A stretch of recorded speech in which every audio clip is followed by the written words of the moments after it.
শেখ হাসিনা আওয়ামী লীগ ও পার্শ্ববর্তী দেশের যোগসাজশে সেনাবাহিনীর নৈতিকতা ভেঙে ব্যর্থ ও নতজানু রাষ্ট্রে পরিণত করতেই পরিকল্পিতভাবে বিডিআর হত্যাকাণ্ড ঘটানো হয়েছে বলে দাবি করেছেন বিএনপির স্থায়ী কমিটির সদস্য অবসরপ্রাপ্ত মেজর হাফিজ উদ্দিন আহমেদ।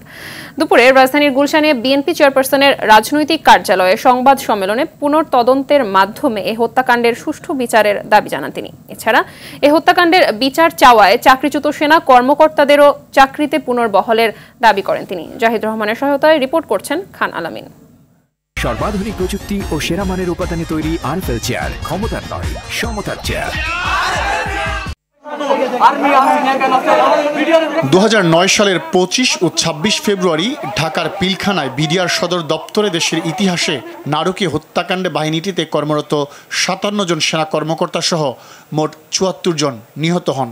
যে এই নারকীয় হত্যাকাণ্ডের নতুনভাবে বিচার করে গুলশানে চেয়ারপারসনের রাজনৈতিক কার্যালয়ে এমন নিন্দনীয় হত্যাকাণ্ডের সুষ্ঠু বিচারের দাবিতে এ সংবাদ সম্মেলনের আয়োজন করে বিএনপি। পিলখানার অভ্যন্তর থেকেই 38 জন সেনা কর্মকর্তার লাশ উদ্ধার করা হয়।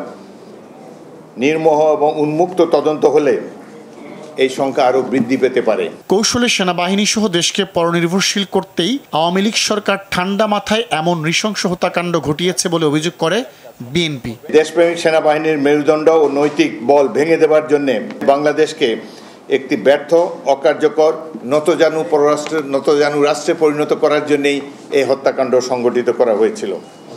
এতে জড়িত ছিল বিদেশি ষড়যন্ত্রের অংশ হিসাবে বেশ কিছু ব্যক্তি সুপরিকল্পিতভাবে ফ্যাসিস্ট হাসিনার মদদে এই হত্যাকাণ্ড ঘটিয়েছিল। বিডিআর হত্যাকাণ্ডের সুষ্ঠু বিচার নিশ্চিতে বর্তমান সরকারের স্বরাষ্ট্র উপদেষ্টার উদ্যোগকে স্বাগত জানিয়ে সেই সময় করা তদন্ত প্রতিবেদন জাতির সামনে প্রকাশের আহ্বান জানানো হয় সংবাদ সম্মেলনে।